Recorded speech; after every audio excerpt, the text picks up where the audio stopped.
नमस्कार दोस्तों, बहुत बहुत स्वागत है आप सभी का रोशन सर स्टडी बोर्ड पे। और आज की इस वीडियो में हम करने जा रहे हैं क्लास 12 जो हमारा पॉलिटिकल साइंस है। पॉलिटिकल साइंस में जो एक सैम्पल पेपर है जो कि काफ़ी ज़्यादा इंपॉर्टेंट सैम्पल पेपर रहेगा आप सभी के लिए मिड टर्म के एग्जाम के लिए। अभी आप सभी का बच्चे मिड टर्म का एग्जाम होने वाला है ना, 2025-26 के मिड टर्म की मैं बात कर रहा हूँ। उसके लिए ये काफ़ी ज़्यादा इंपॉर्टेंट सैम्पल पेपर रहेगा, तो ध्यान से वीडियो को देखो। सैम्पल पेपर को देखने से आप अपने एग्जाम के जो पेपर का पैटर्न है उसको समझ पाएंगे, किस टाइप के क्वेश्चंस आपके पेपर में आने वाले हैं। क्योंकि भाई जो आपका नया सिलेबस है, न्यू सिलेबस के अकॉर्डिंग ये सैम्पल पेपर है। लगभग लगभग कुछ भी आपको आउट ऑफ सिलेबस इसमें देखने को नहीं मिलेगा, तो बहुत सारे क्वेश्चन आपके पेपर में हूबहू देखने को भी मिलेंगे, है ना। इससे पहले देखिए, आप लोगों को मैंने टॉप 35 शॉर्ट और लॉन्ग क्वेश्चन की वीडियो मैंने प्रोवाइड करा दिया है। आपको 50 एमसीक्यू करा दिया है, आपको मैंने कार्टून करा दिया, आपको मैंने मैप करवा दिया, सब कुछ करवा दिया है। साथ ही साथ कल और परसों 2 लाइव सेशन भी लेने वाला हूँ, ठीक है। तो आप सभी को भाई उस लाइव सेशन में जुड़ना है। उस लाइव सेशन में एक सैम्पल पेपर और जो मॉर्निंग में 13 तारीख को मॉर्निंग में भी लाइव आऊँगा, उसमें आपको मैं करवाने वाला हूँ सारी चीज़ें, मतलब important question answer, map, cartoon सब करवा दूंगा एक ही लाइव सेशन में, है ना। तो रोशन सर स्टडी पॉइंट से जुड़े रहे, वीडियोस को देखते रहे। चलते अपने डिजिटल बोर्ड पे और पेपर को सॉल्व करना स्टार्ट करते हैं। पेपर हो चुका है ओपन, ठीक है जी। अब मिड टर्म के लिए सैंपल पेपर है सारा जो आपको पता है कि भाई मिड टर्म में आपके टोटल फर्स्ट बुक से मैं बात करूं, समकालीन विश्व राजनीति जो है, समकालीन विश्व राजनीति में से टोटल चैप्टर कितने आ रहे हैं भाई? 7, है ना। और जो सेकंड बुक है, बुक नंबर 2 है आपका स्वतंत्र भारत में राजनीति, उसमें से 2 चैप्टर आ रहे हैं, यानी कि टोटल 9 चैप्टर है। और इसमें आपको ऐसे क्वेश्चन देखने को मिलेंगे जो कि मिड टर्म में ही है, मतलब मिड टर्म के सिलेबस में आ रहे हैं 9 चैप्टर, उसी में से क्वेश्चन आपको इस सैंपल पेपर में देखने को मिल जाएगा, उससे बाहर नहीं है, ठीक है जी। सिलेबस से आउट ऑफ सिलेबस एक भी क्वेश्चन आपको देखने को नहीं मिलने वाला है। तो कुछ क्वेश्चन जो एमसीक्यू में होंगे उसका आंसर मैं आप लोगों से कमेंट में भी मांगने वाला हूं, और बाकी आप लोग देखेंगे भी कि भाई आपको सारे क्वेश्चन लगभग आ रहे होंगे। बहुत आसान है, ज्यादा टफ सैंपल पेपर नहीं है। एक आध अगर टफ लगेगा भी तो मैं हूं ना यार, सारे क्वेश्चन का आंसर बताता हुआ चलूंगा। तो क्वेश्चन को करने से पहले हमें अपने पेपर के पैटर्न को समझ लेना चाहिए। यहाँ पे आपके पेपर के पैटर्न को, डिजाइन को समझाया गया है कि आपको जो मिड टर्म का पेपर होगा ना भाई, उसका डिजाइन क्या रहने वाला है। देखो, सबसे पहले टोटल जो हमारा पेपर होगा, है ना, कुल 5 खंडों में बटा होगा। कितने खंडों में, कितने सेक्शन में बटा होगा? 5 सेक्शन में बटा होगा, और 30 क्वेश्चन होंगे, है ना। टोटल मार्क्स कितने होंगे भाई? 80 नंबर का आपका ये पेपर होने वाला है। 3 घंटे का समय आपको मिलेगा, और टोटल क्वेश्चंस कितने रहेंगे भैया? 30 क्वेश्चन रहेंगे, ठीक है। सबसे पहले सेक्शन की अगर हम बात करें, सेक्शन ए की बात करें, तो इसमें आपको एमसीक्यू क्वेश्चन देखने को मिल जाएंगे। टोटल 12 एमसीक्यू होंगे, ठीक है जी, 12 एमसीक्यू होंगे। 1 अंक का 1 एमसीक्यू होगा, ठीक है, इसको समझ गए। सेक्शन बी में आप जाएंगे तो यहां पे आपको 13 से लेके 18 क्वेश्चन नंबर 13 से लेके 18 तक आपको कितने अंक के देखने को मिल जाएंगे भाई? 2 अंक वाले क्वेश्चन होंगे। और ये शॉर्ट टाइप के क्वेश्चन इसको हम बोल देते हैं, ठीक है जी। शॉर्ट टाइप के क्वेश्चन होते हैं। कितने शब्दों में आंसर लिखना होता है? तो 50 से लेके 60 शब्द तक आप जा सकते हैं। इतने शब्दों में आपको अपने आंसर को खत्म करना होता है, ठीक है। उसके बाद आ जाओ अगले सेक्शन की हम बात कर लेते हैं, सेक्शन नंबर सी, जो कि 19 से लेके 23 क्वेश्चन नंबर तक रहेगा। और कितने अंक वाले क्वेश्चन होंगे इसमें? एक क्वेश्चन 4 अंक का होगा, है ना जी।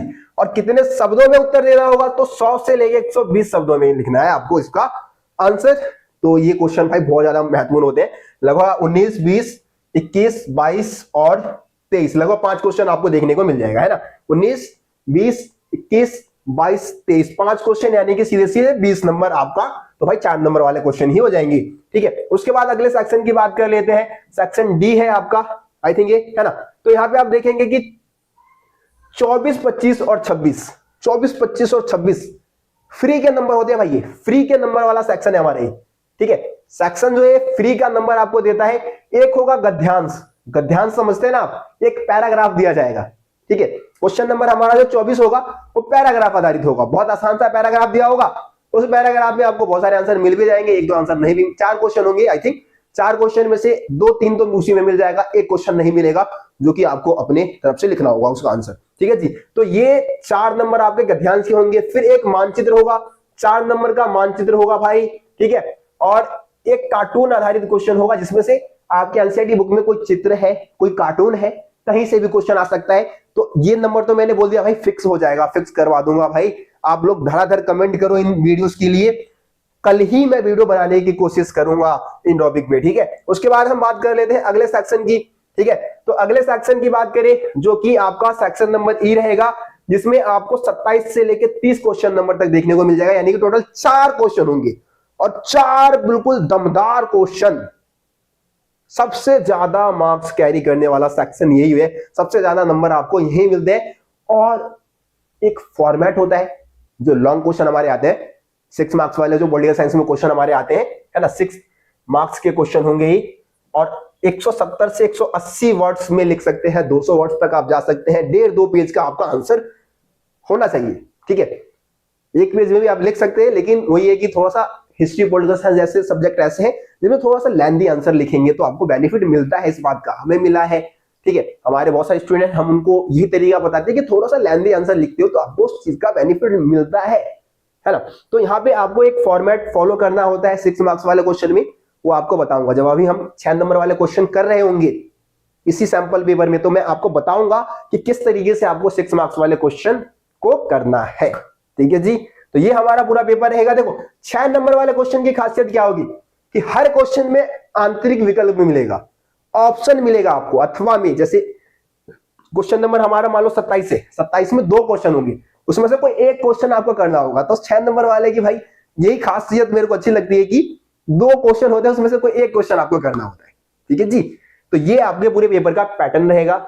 ठीक है, उम्मीद करता हूं आप सभी पेपर के पैटर्न को समझ गए होंगे। वहां पे जब आप एग्जाम देने जाएंगे तब आपको इस चीज पे अब ज्यादा गौर करने की जरूरत नहीं पड़ेगी, है ना। आपको यहाँ पे ज्यादा ध्यान देने की जरूरत नहीं है, सीधा आप अपने क्वेश्चंस को पढ़ना और आंसर देना शुरू कर देना। चलो जी, अब चले अपने क्वेश्चन की तरफ चले भाई। 8 मिनट तो लगभग हमने इसी में कर लिया है, अब आगे के पेपर को हम सॉल्व करना शुरू कर देते हैं। तो देखो एमसीक्यू में अगर आप नंबर चाहते हो ना भाई, एमसीक्यू, ठीक है, एमसीक्यू में अगर आप पूरे नंबर लेना चाहते हो, एक तो भाई एनसीईआरटी बुक को रीडिंग करनी पड़ती है, थोड़े से लॉजिकल क्वेश्चन होते हैं इसमें, है ना। मैं अगर आपको 50 एमसीक्यू प्रोवाइड कराऊंगा तो मैं बोलूंगा कि हाँ भाई इसके इर्द गिर्द से ही क्वेश्चन आएगा, लेकिन क्वेश्चन को घुमाने का जो तरीका है एग्जामिनर का वो थोड़ा अलग रहता है, तो कई बार बच्चे एमसीक्यू में फंस जाते हैं। देखो एमसीक्यू में नंबर लेने का सिंपल तरीका यह है कि आप क्वेश्चन को बहुत ही ध्यान से रीड करें। बहुत सारे बच्चे जो होते हैं उनको आंसर मालूम होता है, लेकिन क्वेश्चन को रीड नहीं करते सही से, है ना। सीधा वो क्वेश्चन देखते हैं और उनका दिमाग पता नहीं कहाँ, मतलब बौरा जाते हैं वो एमसीक्यू को देखते ही, और अक्सर आंसर आते हुए भी गलत कर देते हैं। जब बाद में आते हैं, अरे भैया ये इसका सी था ना, तो मैं बोलूंगा अबे बेवकूफ क्या लगा के आ गया, सी नहीं भी होगा। अरे भैया मेरे को तो पता था इस क्वेश्चन का आंसर, फिर भी गलत हो गया। तो ऐसे एमसीक्यू में बहुत सारे मतलब बच्चों का रिएक्शन ऐसे ही होता है, जब पता होता है उसके बावजूद भी गलत करके आ जाते हैं। ठीक है जी, तो ये चीज मत करना। चलो अब सीधा हम स्टार्ट करते हैं, अपने क्वेश्चन को सॉल्व करना शुरू कर देते हैं। देखो पहला क्वेश्चन क्या है भाई, बहुत कुछ सीखने को मिलेगा, सिर्फ रटवाऊंगा नहीं, बहुत सारी चीजें मैं एक्स्ट्रा भी बताते हुए चलूंगा, तो ध्यान से वीडियो को देखना है, आपको समझना है। चलो देखो पहला क्वेश्चन क्या है हमारा कि निम्नलिखित घटनाओं को उनके कालक्रम अनुसार से संबंधित व्यवस्थित क्रम का सही विकल्प चुनिए। ठीक है, अब देखो यहां पे हमें ना 4 घटनाएं दे रखी है। ठीक है, 4 घटनाएं, कोई घटना कभी घटा है, कोई घटना कभी और घटा है, कोई घटना कभी और घटा है। तो आपको क्या करना है, इसको क्रम अनुसार लगाना है। यदि पहले कौन सी घटना घटी, फिर कौन सी घटना घटी, फिर कौन सी घटना घटी, उस तरीके से क्रम अनुसार आपको यहाँ पे सही क्रम चुनना है कि भाई पहले कौन सी घटना हुई है, फिर कौन सी, यहाँ पे 4 ऑप्शन दिए उसके अकॉर्डिंग। ठीक है जी, ये बात आ गया समझ में। चलो अब जरा हम लगाते हैं अपना तिक्रम। सबसे पहले देखो यहाँ पे दे रखा है अफगान संकट, तो अफगानिस्तान संकट का डेट क्या है, एनसीईआरटी बुक को आप रीड करते हैं, फर्स्ट चैप्टर में दे रखा है 1979, है ना, 1979। ये अफगानिस्तान संकट का टाइम पीरियड है, मतलब समयकाल है, समयकाल बोलेंगे हम, समयकाल है, सन है। ठीक है, बर्लिन की दीवार का गिरना, तो बर्लिन की दीवार 1961 में, 1961 में इसको बनाया गया था। ढहा कब गया था, तो 1989।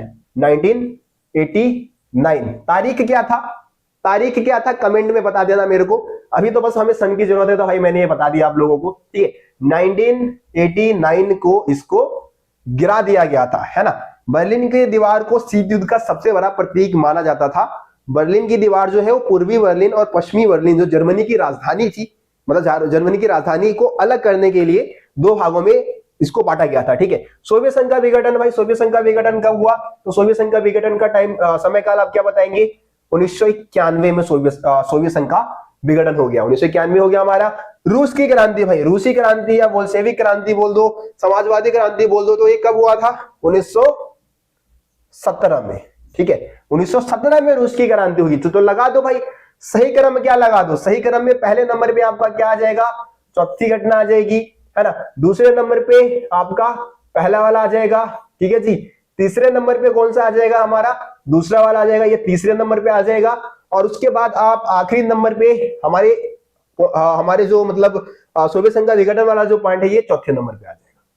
ठीक है जी, तो लगा दो भाई चौथे नंबर पे, मतलब पहला आपका दे रखा है, एक ही आपको यहाँ पे पॉइंट दिख रहा है सी। आप देखिए तो पहले नंबर पे आपका चौथा दे रखा है, फिर हमारा पहला वाला दे रखा है, दूसरे नंबर पे पहला दे रखा है ना। तीसरे नंबर पे कौन सा आना था भाई? बर्लिन की दीवार वाली घटना आनी थी, ये भी सही है हमारा। और आखिर में आप देखेंगे सबसे आखिर में आपके तीसरा पॉइंट आना था सोवियत संघ का विघटन, जो सबसे बाद में यहाँ पे जो घटना दिख रही है वो सबसे बाद में कौन सी घटना घटी? सोवियत संघ का विघटन हुआ, है ना। तो इस हिसाब से आपका ऑप्शन सी सही है। ठीक है जी, सबका सही है भाई। ऑप्शन सी हमारा क्या हो जाएगा? यहाँ पे सही हो जाएगा। चलिए जी आगे बढ़ते हैं अगले क्वेश्चन की तरफ। अगला क्वेश्चन है सोवियत संघ के विघटन से संबंधित सही तिथि का चयन कीजिए। भाई अब बच्चे क्या करके जाते हैं? सोवियत संघ का विघटन कब हुआ? तो सीधा यही करके जाते हैं कि भाई 1991 में हो गया सोवियत संघ का विघटन। लेकिन तारीख मालूम नहीं होता भाई कितनी तारीख को सोवियत संघ का विघटन हुआ। ठीक है, तो यहाँ पे आपको ऑप्शन दे रखा है, ऑप्शन ए दे रखा है 26 जनवरी 1991, है ना। ऑप्शन बी दे रखा है 25 मार्च 1991, या फिर सी दे रखा है 25 जून 1991, या फिर डी दे रखा है 25 दिसंबर 1991। तो ये तो पता है कि 1991 में हुआ, और सारे ही डेट में 1991 दे रखा है, तारीख नहीं पता बच्चों को। भाई देखो आपको पता होगा एनसीईआरटी बुक में आई थिंक मेरे हिसाब से जो डेट वाला जो बॉक्स होता है वहां पे दे रखा होगा।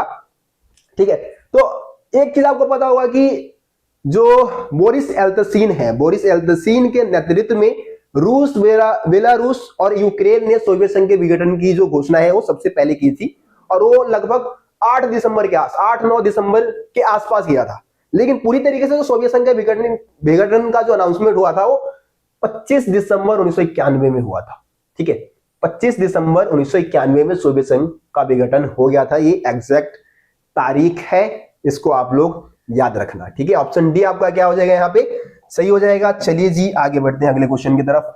अगला क्वेश्चन क्या है? अगला क्वेश्चन है हमारा सोवियत अर्थव्यवस्था के विषय में कौन सा कथन, कौन सा विकल्प सही नहीं है? अब देखो यहाँ पे बच्चे गलत पढ़ देते हैं भाई, क्वेश्चन ही गलत रीड कर देते हैं और इस वजह से इनका आंसर हो जाता है गलत। क्वेश्चन है कि सोवियत अर्थव्यवस्था के विषय में कौन सा विकल्प सही नहीं है।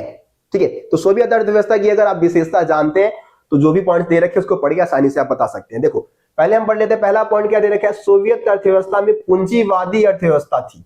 तो ये तो भाई पहला ही गलत दे दिया भाई, पहला ही गलत दे दिया। आपको पता है कि सोवियत अर्थव्यवस्था समाजवादी विचारधारा पर आधारित थी, ना कि पूंजीवादी विचारधारा पर। तो ये तो गलत है। चलो बाकी 3 पॉइंट भी पढ़ लेते हैं, हम एक बार समझ लेते हैं इसको भी। दूसरा दे रखा है कि लोगों को विचारों को अभिव्यक्त करने की आजादी नहीं थी।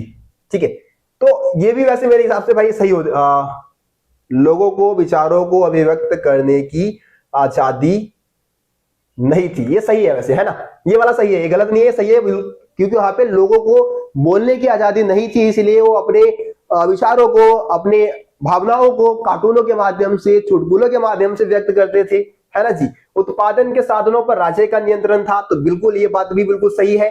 ठीक है जी, ये दो तो हमारा सही हो गया, है ना, ऊपर वाला हमारा गलत था। चौथा क्या दे रखा है? अर्थव्यवस्था के हर पहलू पर का नियोजन और नियंत्रण राज्य करता था, मतलब कि अर्थव्यवस्था पे पूरी तरीके से कंट्रोल किसका था? राज्य का था, सरकार का था। तो ये भी बिल्कुल सही है। और हमें यहाँ पे जो कथन गलत दे रखा था, जो सही विकल्प मतलब नहीं है, उसको सिलेक्ट करना था। तो सही कौन सा नहीं है? पहला वाला, है ना जी, कि सोवियत अर्थव्यवस्था में पूंजीवादी अर्थव्यवस्था थी। तो ये तो भाई पूरी तरीके से गलत है, क्योंकि वो ये वाली भी मतलब अर्थव्यवस्था जो वहां की थी वो समाजवादी विचारधारा पर आधारित थी। ठीक है, तो हमारा ऑप्शन पहला जो है वो सही हो जाएगा। चलो जी आगे बढ़ते हैं। देखो क्वेश्चन अगर आप देखें तो हलवा क्वेश्चन नहीं दे रखा है, क्वेश्चन ठीक ठाक है। क्वेश्चन का लेवल जो है, मैं बहुत आसान पेपर नहीं मानता भाई इसको, ठीक ठाक लेवल है क्वेश्चन पेपर का, है ना। चलो अगले क्वेश्चन की बात कर लेते हैं। तो आपको मिलान करना है भाई, सही मतलब मिलान करो, उसके बाद जो यहाँ पे 4 ऑप्शन दे रखे, सही ऑप्शन आपको मिलान के अकॉर्डिंग आपको सिलेक्ट कर लेना है। देखो सबसे पहले रवांडा, रवांडा आपको पता है अफ्रीकी महाद्वीप का एक देश है। तो रवांडा में क्या हुआ था? रवांडा में हुआ था जनसंहार, जनसंहार किनके बीच में हुआ था भाई? जो वहां की दो जनजाति थी, एक तो तुतसी बोलेंगे, है ना, तुतसी जनजाति, और एक हुतू, आई थिंक हुतू, ठीक है, हुतू जनजाति, ठीक है। इन दो जनजातियों के बीच में मतलब जनसंहार जो संघर्ष हुआ था दो जनजातियों के बीच में हुआ था, और ये खास करके तुलसी जनजाति के लोगों को बहुत ज्यादा संख्या में मारा गया था, ठीक है। और ये हुतू जो जनजाति है, हुतू वहां के जो रवांडा की जो हुतू जनजाति थी, उन्होंने क्या किया था, इस जनसंहार का आयोजन किया था। और इसमें नुकसान किनको हुआ, पूरी तरीके से किनको निशाना बनाया गया? तुलसी जनजातियों को के लोगों को निशाना बनाया गया था। लगभग 1994 की घटना है। कब की घटना है भाई? 1994। ज्यादा डिटेल में आप बताऊंगा तो भाई पूरी कहानी थोड़ी नहीं बतानी, इतना बस याद रखो, इतना जान लो बहुत है, ठीक है। तो जनसंहार रवांडा में हुआ था जनसंहार, हमारा पहला। दूसरे में चला जाएगा कुवैत। तो कुवैत की बात करूं तो कुवैत पे हुआ था इराक का हमला, ठीक है, 1990 की बात है। 1990 में क्या किया, लगभग 90, हाँ 90 के आसपास की बात है, 89-90 के आसपास की बात है, कुवैत ने इराक पर हमला किया था। तो ये घटना आपका तीसरे में चला जाएगा। पूर्वी तिमोर, तो पूर्वी तिमोर में क्या हुआ था भाई? इंडोनेशियाई सेना का रक्तपात हुआ था। जब पूर्वी तिमोर आजाद हुआ पुर्तगाल से, पुर्तगालियों का कब्जा था भाई पूर्वी तिमोर पे। जब पुर्तगालियों ने ऐलान कर दिया, किस चीज की ऐलान भाई, किस बात का? एक बार भाई फोन देखना पड़ेगा मेरे को। सब कुछ ओके है? हाँ भाई सब कुछ ओके है बिल्कुल। तो मैं क्या बोल रहा था कि पूर्वी तिमोर जब पुर्तगालियों से स्वतंत्र हुआ तो इंडोनेशिया ने कहीं ना कहीं कह दो कि इसको अपने में मिलाने के लिए आई थिंक यहाँ पे कर दिया हमला, और पूर्वी तिमोर के बहुत सारे लोगों को मारना शुरू कर दिया, ठीक है। तो ये पूर्वी तिमोर में क्या हुआ, इंडोनेशियाई सेना का रक्तपात। फिर आखिरी आपका ब्रिटेन का रह गया। तो ब्रिटेन का जाहिर सी बात है किसमें मिल जाएगा? मैड काउ महामारी, जानवरों में फैलने वाली ये बीमारी थी, खास करके जो गाय है उसमें फैलने वाली बीमारी थी, और गाय के माध्यम से इंसानों में फैल रही थी, है ना। तो इस तरीके से आप देख लो भाई, सही ऑप्शन क्या हो जाएगा? पहले का जाएगा आपका दूसरे में, पहले का आपका जाएगा दूसरे में, दूसरे का जाएगा आपका तीसरे में, तीसरे का जाएगा आपका चौथे में, और चौथे का जाएगा आपका पहले में, यानी कि ऑप्शन डी यहां पे क्या है आपका बिल्कुल सही आंसर हो जाएगा, ऑप्शन डी। चलो भाई, तो डी जिन्होंने मोहर लगा दिया है बिल्कुल सही है आप लोगों का। चलो जी आगे बढ़ जाते हैं, आगे बढ़ जाते हैं अगले क्वेश्चन की तरफ। क्वेश्चन नंबर 5, सुरक्षा की कितनी अवधारणाएं हैं? तो सुरक्षा की कितनी अवधारणाएं हैं भैया जी? सुरक्षा की कितनी अवधारणाएं हैं? 2 अवधारणाएं हैं, है ना, 2। परंपरागत, है ना, और एक है गैर परंपरागत। गैर या अपरंपरागत भी बोल देते हैं, ठीक है। परंपरागत, गैर परंपरागत। परंपरागत यानी कि जो पुराने समय से चली आ रही है जो सुरक्षा की अवधारणा, जिसमें बाहरी जो खतरा है उसी को सुरक्षा के ऊपर खतरा माना जाता है, और गैर परंपरागत में खतरे के नए स्रोत बहुत सारे उभर के सामने आए हैं। तो इस तरीके से ऑप्शन बी आपका क्या हो जाएगा, यहाँ पे सही हो जाएगा। सुरक्षा की 2 अवधारणाएं हैं, परंपरागत और गैर परंपरागत। चलो जी अगले क्वेश्चन की तरफ चलते हैं। अगला क्वेश्चन है क्वेश्चन नंबर हमारा 6। क्वेश्चन नंबर 6 क्या है कि भारत ने 1974 में पोखरण में पहला परमाणु परीक्षण किया था। पोखरण किस राज्य में है भाई? पोखरण किस राज्य में है भारत के? ये आपको बताना है। बहुत ही आसान क्वेश्चन है, बहुत ही हलवा क्वेश्चन है। सारे बच्चे क्वेश्चन नंबर 6 का आंसर बताएंगे कमेंट में भाई, ठीक है। अब मेरे को पता है कि 90% स्टूडेंट को इस क्वेश्चन का आंसर पता होगा, ठीक है। जिसको नहीं पता भाई पढ़ना छोड़ दो, ठीक है। पढ़ाई वढ़ाई बंद करके जाके कहीं काम करो, अपने माँ बाप का पैसा बर्बाद मत करो। झूठ मूठ की भाई जो ये स्टडी कर रहे हो ना तुम, वो मत करो, ठीक है। अगर आपको ये बात नहीं मालूम तो भाई सही में आप अपने माँ बाप के पैसे को बर्बाद कर रहे हो, अपना टाइम बर्बाद कर रहे हो। तो मैं चाहता हूं कि सारे बच्चे बिल्कुल सही आंसर बताएं। बाई चांस अगर किसी बच्चे को नहीं पता, सही में वो पढ़ाई पे ध्यान नहीं दे रहा है, तो जाके कमेंट बॉक्स में चेक कर लेना भाई। सारे बच्चे, जो भी बच्चे कमेंट बॉक्स में इस क्वेश्चन का आंसर बताएंगे, मेरे को पता है सही बताएंगे। बाकी एक कमेंट को मैं पिन भी कर दूंगा ताकि आप चेक कर सको क्या सही आंसर होगा इसका। चलो 7वें क्वेश्चन की तरफ चलते हैं। 7वां क्वेश्चन क्या है? निम्नलिखित प्रश्न में अभिकथन जो कि ए के तौर पे दे रखा है और कारण यानी कि रीजन आपको आर के तौर पे दे रखा है, ठीक है। इसका अध्ययन करने के बाद आपको सही विकल्प का चुनाव करना है। तो 1 या 2 क्वेश्चन आपको अभिकथन और कारण वाले भी देखने को मिल जाएगा, जिसमें आपको क्या करना होता है, पहले अभिकथन को जो अभिकथन हमारा दिया होगा, है ना, जो स्टेटमेंट हमारा दिया होगा, ठीक है, उसको आपको बहुत अच्छे से पढ़ना है। फिर उसके नीचे उसका रीजन दे रखा होगा, उस रीजन को ध्यान से पढ़ना है, देखना है कि दोनों सही है या नहीं, सही या नहीं आपने देख लिया। उसके बाद ये भी देखना है कि दोनों में क्या रिलेशन बन पा रहा है। उसके बाद 4 ऑप्शन दिए होंगे, इन 4 ऑप्शन में से एक को सिलेक्ट करना है। ठीक है, थोड़ा सा ना भाई दिमाग लगाना पड़ता है, बेवकूफ बच्चे इस क्वेश्चन का आंसर नहीं कर सकते, थोड़ा सा बुद्धि लगाना होगा आपने। चलो तो करूं मैं इसको।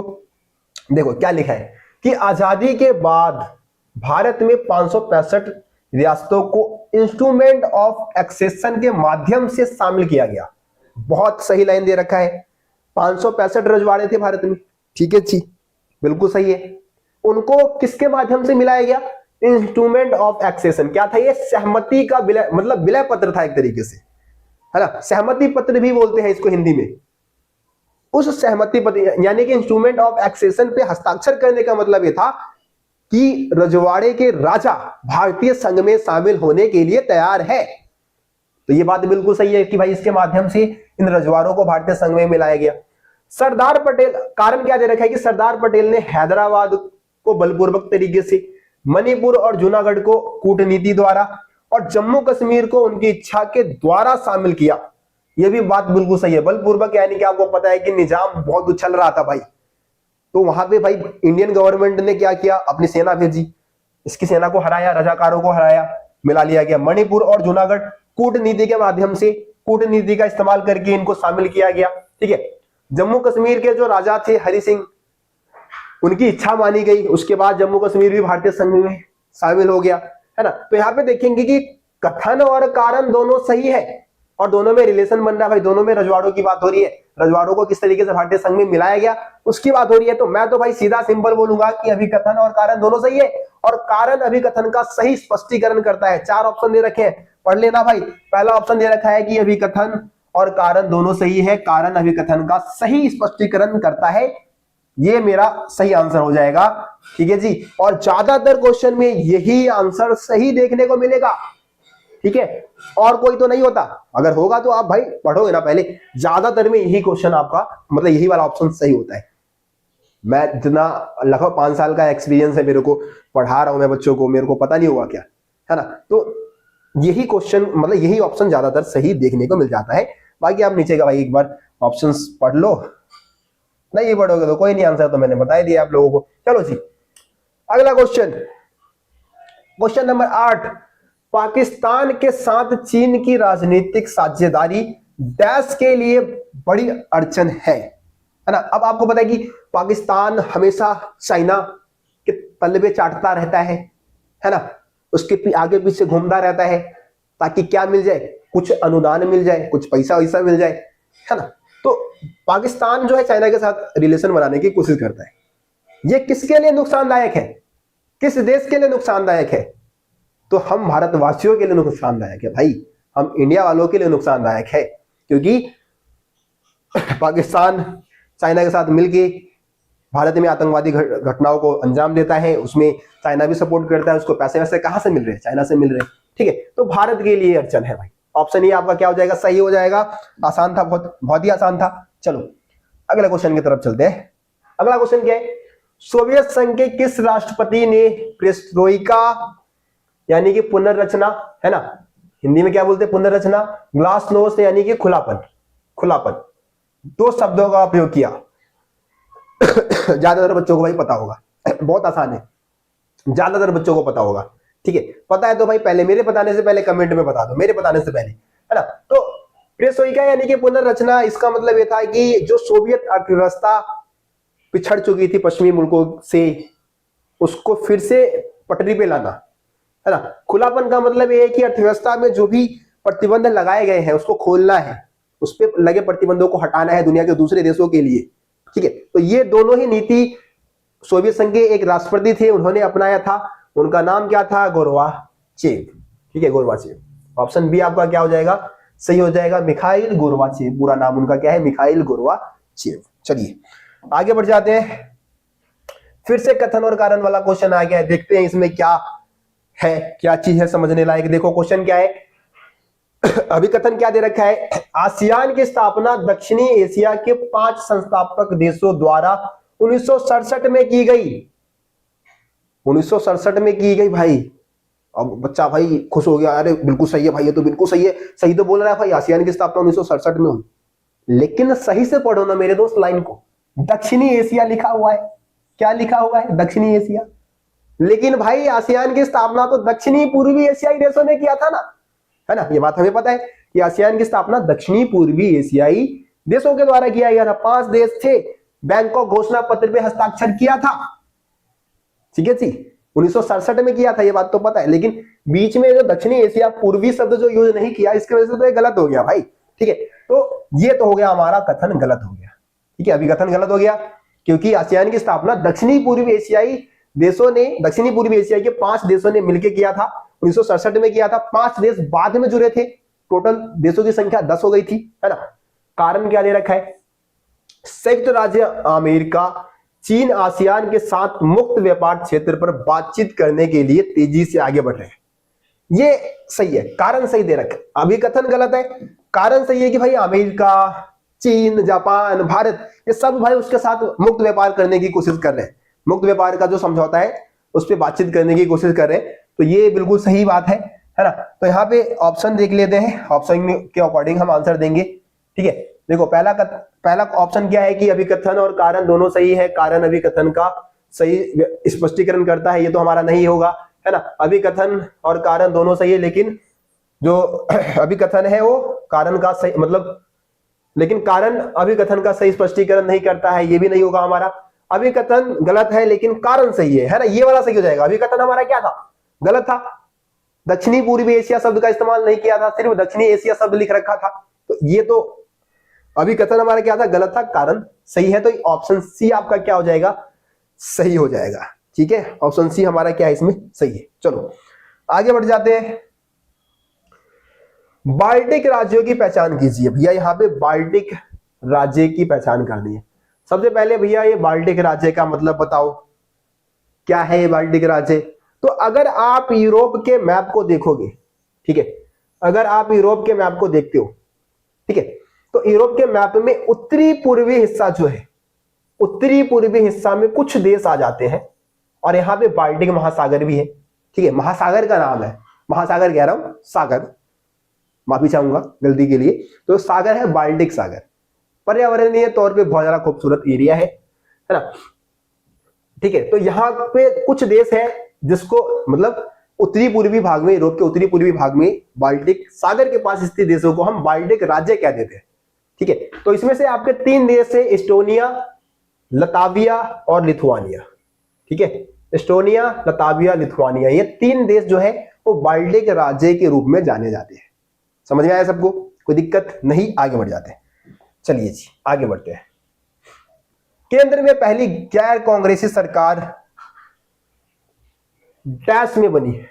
वैसे ये केंद्र शब्द नहीं होना चाहिए था, यहां पे भारत होना चाहिए था। भारत में पहली, है ना जी, भारत में पहली गैर कांग्रेसी सरकार कब बनी? तो भाई आपको पता है कि 3 आम चुनाव में तो कांग्रेस पार्टी का ही जीत रहा, उसका ही दबदबा रहा, लेकिन 1957 में ही कांग्रेस को हार का सामना करना पड़ता है। भारत का एक राज्य है, कौन सा राज्य है भाई? केरल, ठीक है। तो वहां पे 1957 में ही कांग्रेस पार्टी को हार का सामना करना पड़ता है। यहां पे पहली बार गैर कांग्रेसी, भारत में पहली बार किसी राज्य में गैर कांग्रेसी सरकार की स्थापना होती है 1957 में, ठीक है। तो ऑप्शन के हिसाब से क्वेश्चन यही होना चाहिए था कि केंद्र मतलब भारत में पहली गैर कांग्रेसी सरकार कब बनी थी? तो 1957 आपका सही आंसर हो जाएगा, ठीक है जी, रहेगा सबको याद। चलिए आगे बढ़ जाते हैं। ये तो एमसीक्यू था, एमसीक्यू को हमने कर लिया है। अब हमारे 2 नंबर वाले क्वेश्चन शुरू हो चुके हैं, तो आपको हिंट देता हुआ चलूंगा, है ना। किस क्वेश्चन में क्या क्या आंसर आपको करना है फटाफट एक बार तेजी से हम देखेंगे। देखो पहला क्वेश्चन क्या है कि वर्तमान में सत्ता के नए केंद्र कौन कौन से माने जाते हैं और क्यों, स्पष्ट कीजिए। तो वर्तमान में अगर आप सत्ता के नए केंद्र के तौर पे देखोगे, तो वैसे तो अभी हम देखें तो अमेरिका जो है वो सुपर पावर के तौर पे ही माना जाता है, लेकिन और भी बहुत सारे देश हैं जो कि सत्ता के नए केंद्र के तौर पे देखे जाते हैं, है ना। जैसे कि आपका एक तो यूरोपीय संघ है, ठीक है, यूरोपीय संघ का नाम आप बता दो, ठीक है।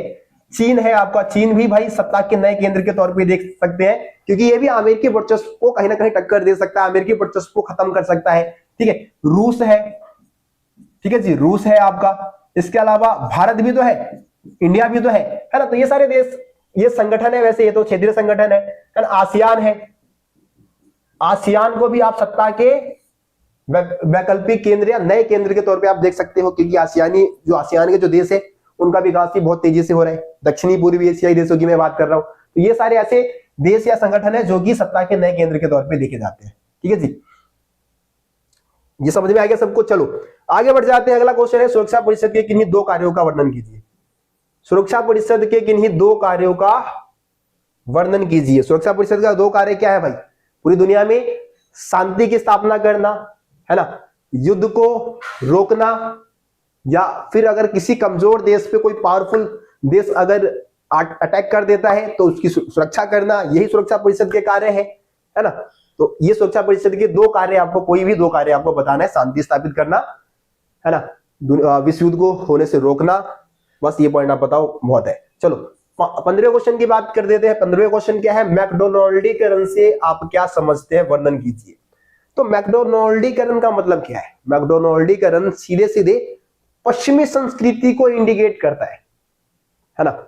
जो पूरी दुनिया है वो कहीं ना कहीं पश्चिमी संस्कृति में ढलती जा रही है ना। पश्चिमी पोशाक, पश्चिमी खान पान को अपना रही है, और इसी चीज को हम क्या नाम दे देते हैं? मैकडोनाल्डीकरण बोल देते हैं। ठीक है, खास करके खान पान आ जाता है इसमें। तो ये सब वैश्वीकरण के कारण मैकडोनाल्डीकरण की बड़ी घटना देखने को मिलती है, जिसमें दुनिया में पश्चिमी खान पान, पश्चिमी कल्चर जो है उसका फैलाव होता जा रहा है। ठीक है, ये हो गया। 16वें क्वेश्चन की बात करते हैं भाई। 16वां क्वेश्चन क्या है? सहमति के विलय पत्र से आप क्या समझते हैं? आजादी के बाद रियासतों को भारत में कैसे शामिल किया गया, व्याख्या कीजिए। ये 4 नंबर वाले क्वेश्चन है भाई, 4 नंबर का है। हाँ, ये 4 नंबर का क्वेश्चन है भाई, बीच में डाल दिया है इसको।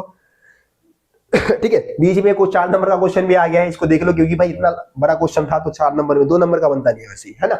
सहमति के विलय पत्र से आप समझते हैं, सहमति का ऊपर ही बता चुका हूं। सहमति के विलय पत्र से हमारा अभिप्राय उस विलय पत्र से है जिसका इस्तेमाल रजवाड़ों को भारतीय संघ में मिलाने के लिए होता था।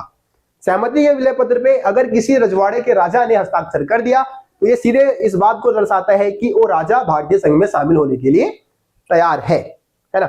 आजादी के बाद देशी रियासतों को भारत में कैसे मिलाया गया? तो कई रजवाड़ों को बलपूर्वक मिलाया गया, कई जगह पे कूटनीति का इस्तेमाल किया गया, जैसे कि मणिपुर में हुआ, जूनागढ़ में हुआ, है ना। किसी को उनकी जो इच्छाएं थी उसको मान लिया गया और फिर उसको भारतीय संघ में मिलाया गया। तो इस तरीके से आप पॉइंट्स लिख सकते हैं। इसका आंसर आपको ऊपर ही मिल गया था। चलिए अगले क्वेश्चन की बात करते हैं। 17वां क्वेश्चन है, यूरोपीय संघ की कोई 2 आर्थिक विशेषता बताइए। यूरोपीय संघ की 2 कोई आर्थिक विशेषता बता दो। 2005 में इसकी दुनिया की दूसरी सबसे बड़ी अर्थव्यवस्था थी। ठीक है, इसके अलावा यूरो की बात कर लो, ये भी तो आर्थिक में आ जाएगा ना। मुद्रा की बात करेंगे तो मुद्रा की अगर हम बात कर रहे हैं इसकी, जो कि है यूरो, है ना। यूरो जो है अमेरिकी डॉलर के लिए खतरा बन सकता है, ये पॉइंट आप बता दो। विश्व व्यापार संगठन में एक महत्वपूर्ण सदस्य के तौर पे यूरोपीय संघ काम करता है।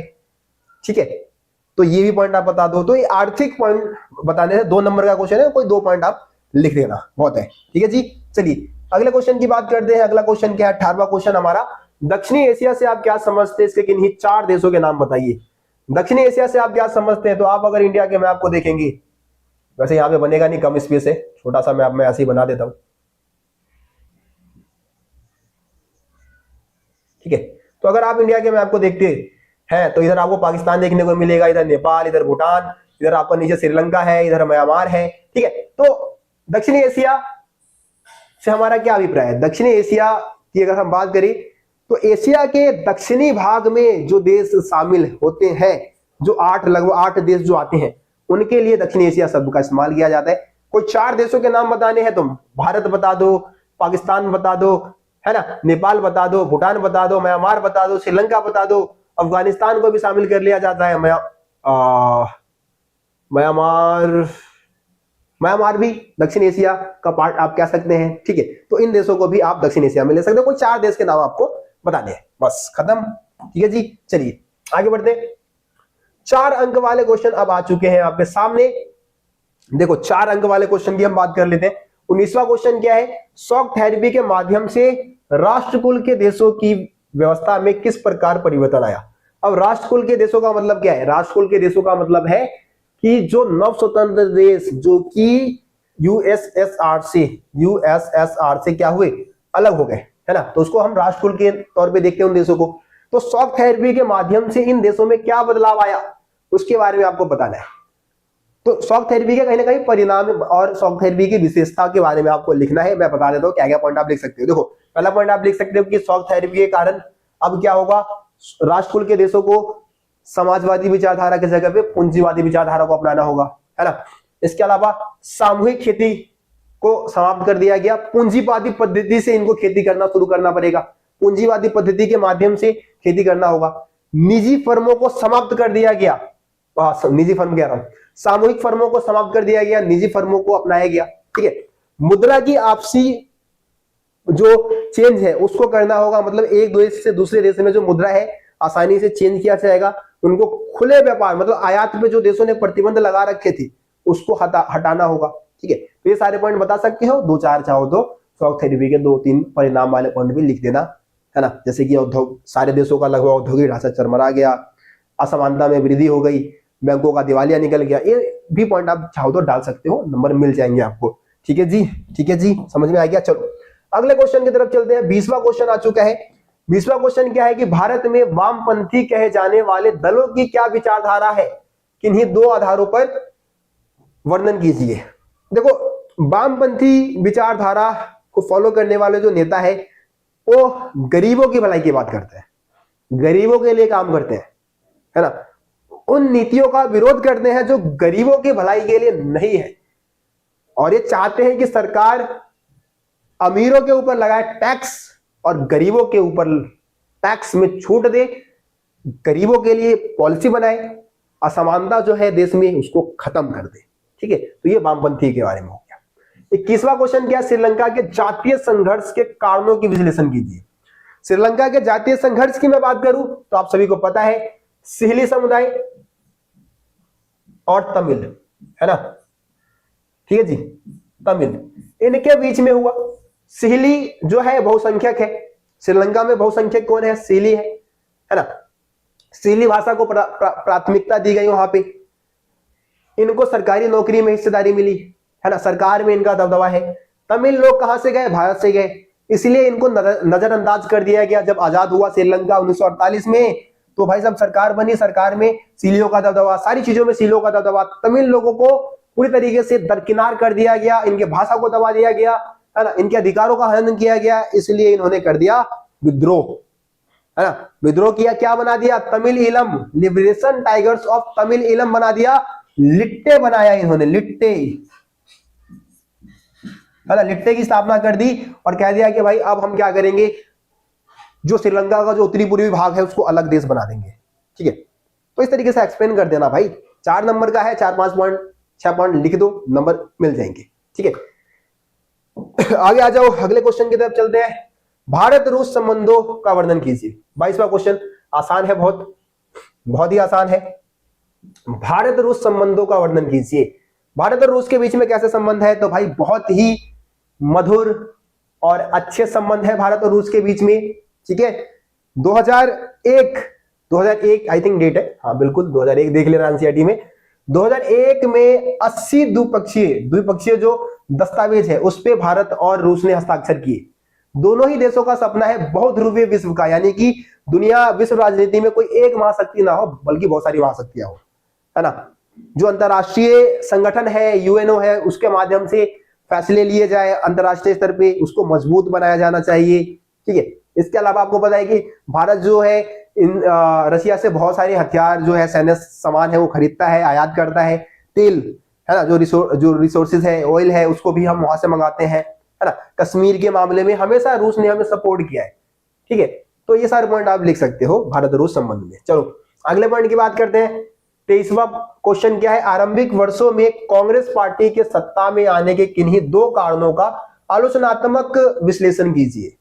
अब देखो यार, क्वेश्चन कुछ नहीं है, क्वेश्चन में कुछ है ही नहीं, बच्चे बस ना आलोचनात्मक शब्द देख के डर जाते हैं कि आलोचनात्मक तो पढ़ा ही नहीं, रोशन भैया ने तो कभी पढ़ाया ही नहीं, स्कूल के टीचर ने भी नहीं पढ़ाया, और भी यूट्यूब पे बहुत सारी वीडियो देखी, कभी तो ऐसा पढ़ा ही नहीं कि भाई कांग्रेस पार्टी सत्ता में आई उसके आलोचनात्मक परख कीजिए, क्यों आई भाई आलोचनात्मक परख कीजिए, ऐसा तो हमने कभी पढ़ा नहीं। तो यार इस शब्द को हटा दो, अगर मैं इसको हटा दूं तो अब तो आंसर दे दोगे तुम, इसको हटा दो, वो तो घुमाने के लिए का शब्द यूज कर लेते एग्जामिनर भाई। अब बता दो, अब तो आसानी से बता दोगे कि आरंभिक वर्षों में कांग्रेस पार्टी सत्ता में आने के किन्हीं दो कारणों का विश्लेषण कीजिए बस। क्यों आई सत्ता में, जो 3 आम चुनाव में कांग्रेस पार्टी जीती, क्यों जीती?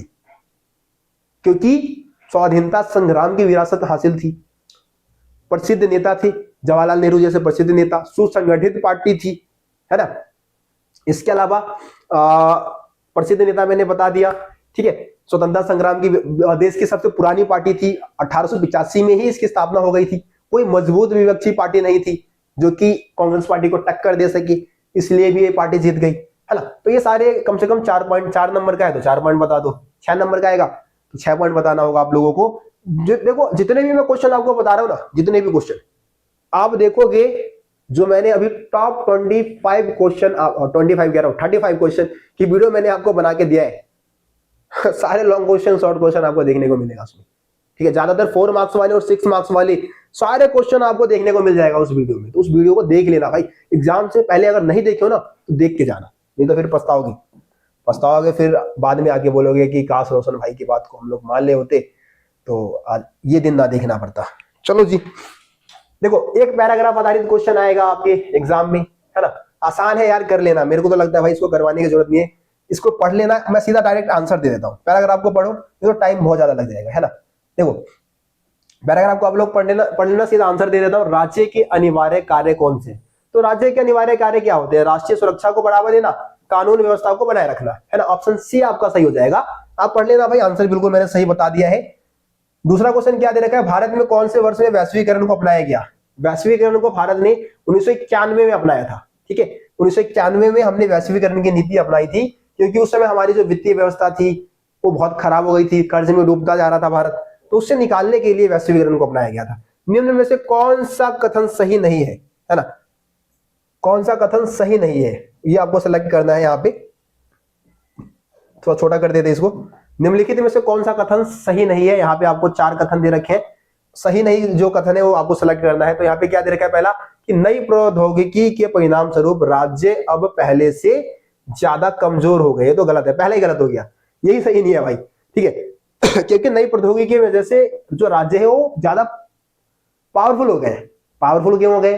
क्योंकि अब उनके पास अपने लोगों के लिए सूचना प्राप्त करने के लिए कहीं ना कहीं क्या है, ऑप्शंस है कि ज्यादा से ज्यादा अपने नागरिकों के बारे में सरकारें सूचना प्राप्त कर सकती है और उस सूचना के दम पे अच्छी नीतियां बना सकती है। बाकी आप तीनों पॉइंट पढ़ोगे, तीनों सही है, ठीक है। ये वाला गलत था, तो सही नहीं है वो आपको सेलेक्ट करना था। यहाँ पे ऑप्शन ए सही नहीं है, ठीक है जी। आगे आ जाओ, आगे क्या है? भारत ने वैश्वीकरण को क्यों अपनाया? भारत ने वैश्वीकरण को क्यों अपनाया, ठीक है।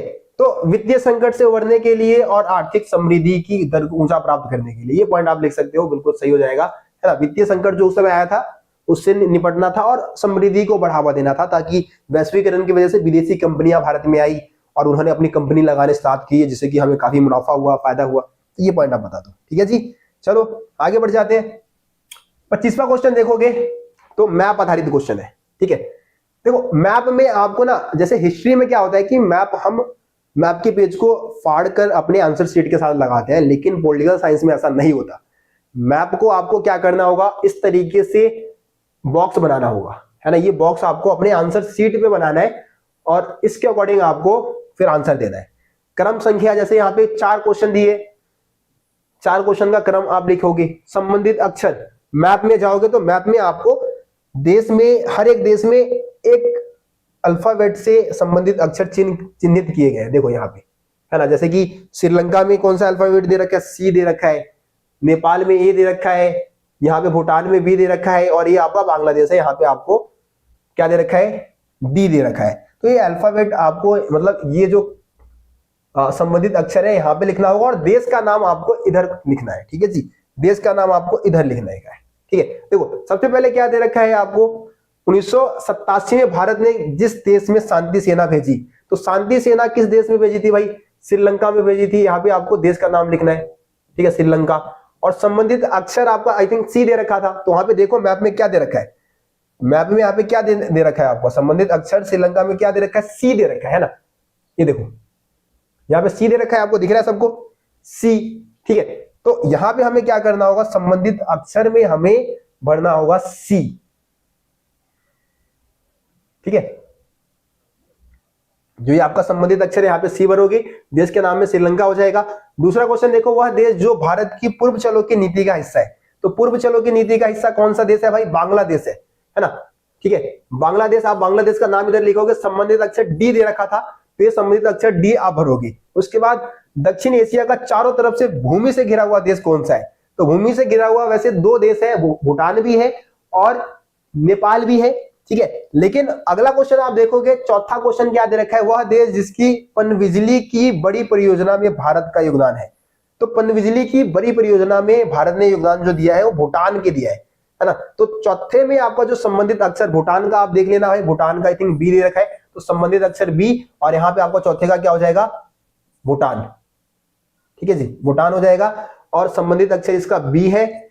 जो आपका तीसरा है, दक्षिण एशिया का चारों तरफ से भूमि से घिरा हुआ देश, तो इसका संबंधित अक्षर आई थिंक ए था। कैसे मिटेगा ए? ठीक है, संबंधित अक्षर आप देखोगे नेपाल, नेपाल में क्या दे रखा है? नेपाल में दे रखा है ए, है ना। तो संबंधित अक्षर हमारा क्या हो जाएगा इसमें? संबंधित अक्षर हो जाएगा तीसरे क्वेश्चन का ए, और देश का नाम क्या लिखोगे जी? नेपाल, ठीक है। तो इस तरीके से आप मैप भर लो, मैप मतलब आप कर सकते हो। हाँ, ठीक है। तो पहले का हमारा आंसर क्या हो जाएगा भाई? पहले का श्रीलंका, जो कि संबंधित अक्षर सी था। वह देश जो भारत की पूर्व चलो की नीति का हिस्सा है, तो बांग्लादेश, जो कि आपका डी लोकेशन में दे रखा था, है ना। उसके बाद बी, दक्षिण एशिया का वह देश जो चारों तरफ भूमि से घिरा है, नेपाल। संबंधित अक्षर क्या दे रखा था? ए दे रखा था। वह देश जो भारत की पनबिजली योजना में मतलब सहयोग कर रहा है भारत, तो भूटान था। और संबंधित अक्षर बी दे रखा था, ठीक है। तो इस तरीके से आप मैप कर लोगे बस। देखो एक कार्टून आधारित क्वेश्चन भी आएगा, ये ड्रैगन है, ठीक है। और चाइना के यहाँ पे शक्ति को दर्शाया गया है, शक्ति और दोहरी नीति को दर्शाया गया है ना, दोहरी नीति को दर्शाया गया है। और समाजवादी, पहले चाइना जो था वो समाजवादी नीति को फॉलो कर रहा था, साम्यवादी विचारधारा। फिर उसने पूंजीवादी की तरफ रुख अपनाया, उसको भी इंडिकेट ये इमेज, ये चित्र करता है। तो चित्र आधारित आपको एक अलग से वीडियो मिल जाएगी, सेपरेट वीडियो मिल जाएगी, वहां पे हम लोग कर लेंगे इसको अच्छे से। देखो क्वेश्चन क्या क्या दे रखा है, इस कार्टून में दर्शाया गया कौन से भाग चीन से संबंधित है, कौन सा भाग चीन से संबंधित है। तो आई थिंक तो यहाँ पे भाई देखो चीन की महान दीवार को दर्शाता है ना, चीन की महान दीवार को दर्शाने लग रहा है, और ये ड्रैगन को दर्शाने लग रहा है, ठीक है। जो कि वो मतलब उसकी दोहरी नीति को, कहीं ना कहीं दोहरी नीति को दर्शाता है, जो विकास के लिए उसने जो अपनाया था उसके बारे में है ये चित्र। अगला क्वेश्चन क्या है, कार्टून के आधार पर चीन की शक्ति का आकलन कीजिए। तो कार्टून के आधार पे आप चीन की शक्ति का क्या आकलन कर सकते हो कि भाई चाइना जो है वो बहुत तेज गति से विकास कर रहा है ना, और एक समय ऐसा आएगा जब चाइना दुनिया की एक बहुत बड़ी आर्थिक शक्ति बन जाएगी। तीसरा क्वेश्चन क्या है, चीन विश्व की अगली महाशक्ति हो सकता है। इस कथन को दो तर्क देकर सही ठहराइए, ठीक है। तो 2040 तक ऐसा माना जा रहा है कि चाइना अपनी अर्थव्यवस्था को इस ढंग से खोला है, इतने तेज गति से उसकी जीडीपी का विकास हो रहा है, तो ऐसा माना जा रहा है कि 2040 आते आते तक दुनिया की सबसे बड़ी आर्थिक शक्ति बन जाएगा चाइना, ठीक है जी। चलिए अगले, अब 4 क्वेश्चन और है यहाँ पे आपको, जो कि 6 मार्क्स वाले क्वेश्चन दे रखे हैं। देखो 6 मार्क्स वाले क्वेश्चन का आप कोई भी क्वेश्चन का आंसर करोगे। देखो जैसे 27वां क्वेश्चन है, भारत की सुरक्षा नीति के प्रमुख घटकों का वर्णन कीजिए। भारत की सुरक्षा नीति के प्रमुख घटक कौन से हैं? तो यहाँ पे आपको पता है कि भारत की सुरक्षा नीति के 4 घटक है। 4 घटक डायरेक्ट मत लिखो, पहले आप क्या लिखो, आंसर में एक प्रस्तावना लिखो।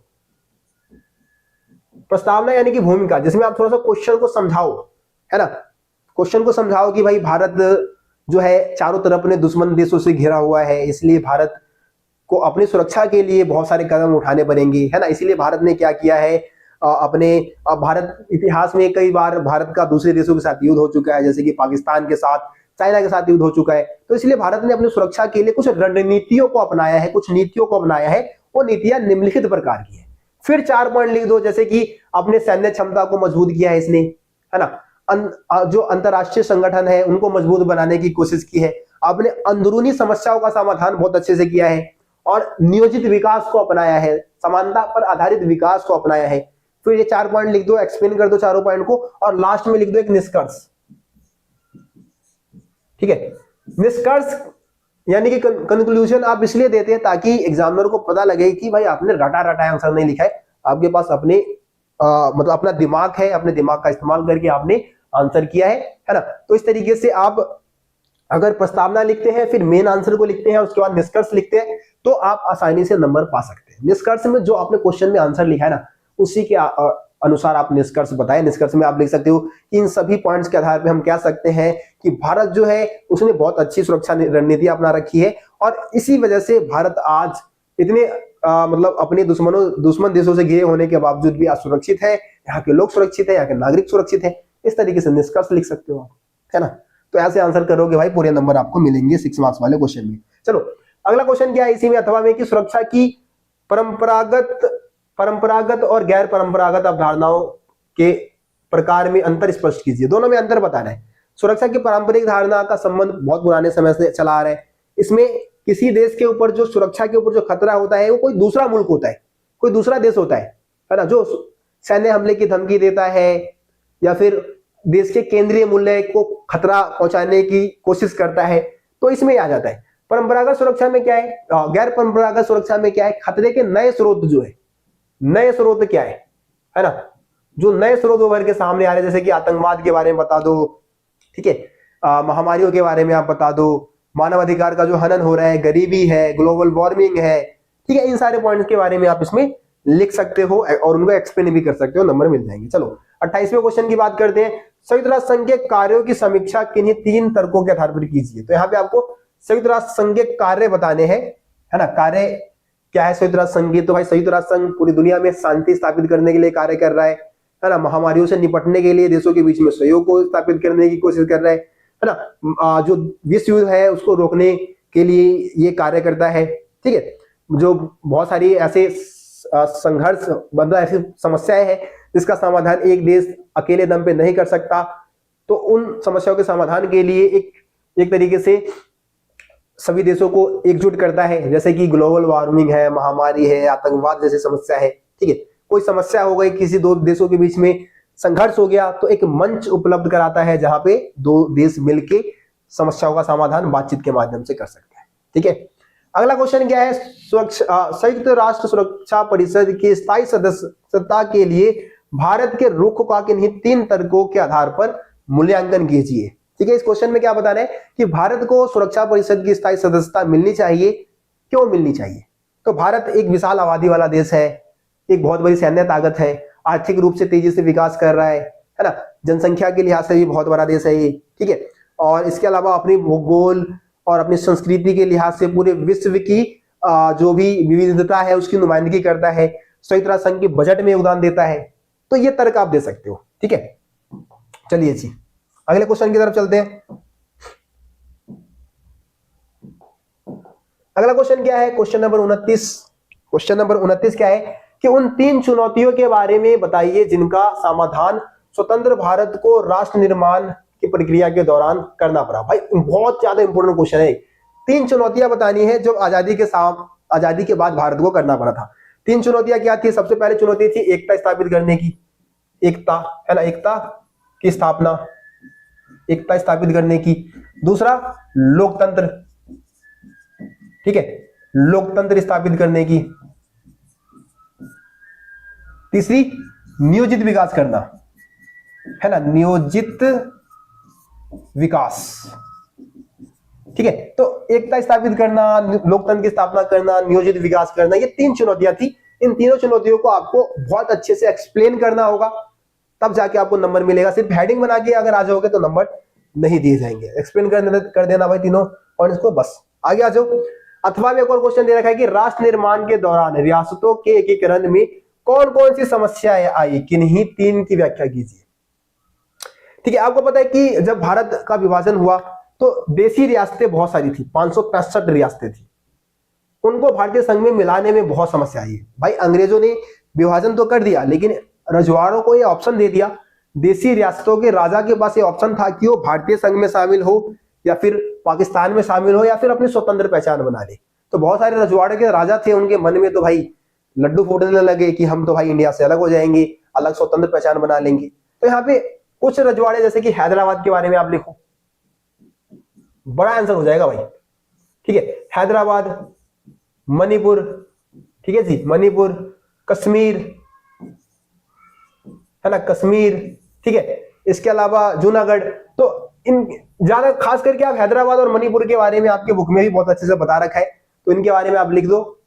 इनको भारतीय संघ में मिलाने में कौन कौन सी समस्याएं आई, सरदार पटेल की भूमिका के बारे में थोड़ा सा लिख दो, आपको नंबर मिल जाएगा। चलो आगे बढ़ जाते हैं। 30वां क्वेश्चन है और आखिरी क्वेश्चन है कि भारत के द्वारा पर्यावरण की रक्षा के लिए कौन कौन से कदम उठाए गए हैं, व्याख्या कीजिए, है ना। पर्यावरण की रक्षा के लिए भारत ने कौन कौन से कदम उठाए हैं, तो यहाँ पे आपको बिजली अधिनियम के बारे में लिखना है। क्योटो प्रोटोकॉल पे भारत ने हस्ताक्षर किया था, कब किया था, 2002 में किया, ठीक है, उसके बारे में आप लिख सकते हो। बायोडीजल की जो परियोजना भारत में चल रही है, इसके अलावा नेशनल ऑटो फ्यूल पॉलिसी के बारे में आप लिखो, जिसके माध्यम से भारत ने जो भी जो सार्वजनिक परिवहन है उसमें सीएनजी गैस के इस्तेमाल को बढ़ावा दिया है, तो उसके बारे में आप लिख सकते हो। ठीक है, इसी में अथवा में क्वेश्चन है, मूल निवासियों की समस्याओं के समाधान के लिए किए गए प्रयासों की समीक्षा कीजिए। मूल निवासियों की समस्याओं के समाधान के लिए जो भी कदम उठाए गए हैं उसके बारे में आप बताओ। ठीक है, जैसे कि 1975 में वर्ल्ड इंडिजीनियस पीपल्स जो संगठन है उसकी स्थापना की गई है ना। इनको जो देश की सरकारें हैं अब इनकी तरफ ध्यान दे रही है। अगर इनके मतलब इनको पहले तो भाई देखो मूल निवासियों की परिभाषा दे दो, उसके बाद जो वर्ल्ड इंडिजीनियस पीपल नामक जो संगठन बनाई गई 1975 में, उसके बारे में बता दो किस तरीके से मूल निवासियों के अधिकारों की रक्षा कर रही है ना, उनको विस्थापित होने से बचाना या फिर उनके लिए सही घर उपलब्ध कराना। ठीक है, ये सारे पॉइंट्स आप इसमें लिख के आंसर को थोड़ा सा लेंथी बनाओगे, 6 मार्क्स के लिए आएगा ये क्वेश्चन, तो आप देख लेना, थोड़ा आंसर को सही बना सकते हो। जो 35 क्वेश्चन मैंने आपको प्रोवाइड कराया है उसमें भी आपको मूल निवासियों वाला क्वेश्चन देखने को मिलेगा। ये मतलब ऑलमोस्ट आपको ज्यादातर क्वेश्चन तो भाई देखने को मिल ही जाएगा। तो एक वीडियो भाई, एक बार उस वीडियो को देख लेना, 1.5 घंटे की वीडियो है, लेकिन भाई सही बता रहा हूं, जब आप उस वीडियो को देख लोगे ना और उसके बाद एग्जाम में बैठोगे, आपका जो मोटिवेशन होगा वो एकदम हाई होगा, टॉप लेवल पे होगा, और आपका जो पेन चल रहा होगा ना, आपके दोस्त लोग भी देख के हिल जाएंगे कि भाई कहाँ से पढ़ रहा है। फिर सारे बच्चे आपसे पूछेंगे कि अबे कहाँ से पढ़ा तुमने, फिर बता देना मेरे बारे में। ठीक है, बता देना भाई, इस चैनल के बारे में बताओ ना यार। देखो 1 घंटे लगातार बोलना, बिना ऑडियंस के बोलना, सिर्फ कैमरे में बात करना, मुश्किल काम है भाई, मुश्किल काम है, बहुत एफर्ट लगता है, बहुत दम लगता है। ठीक है, तो वीडियो को शेयर करें, लाइक करें, चैनल को सब्सक्राइब नहीं किया तो सब्सक्राइब करके बेल आइकन को प्रेस कर दे, ताकि हमारे चैनल पे आने वाली सभी वीडियो का नोटिफिकेशन सबसे पहले आप तक पहुंचे। तो मिलते फिर आप सभी से अगली वीडियो में, तब तक के लिए जय हिंद, जय भारत। आप सभी अपना ख्याल रखिए, धन्यवाद। आज तो भाई ज्यादा ही थक गया मैं।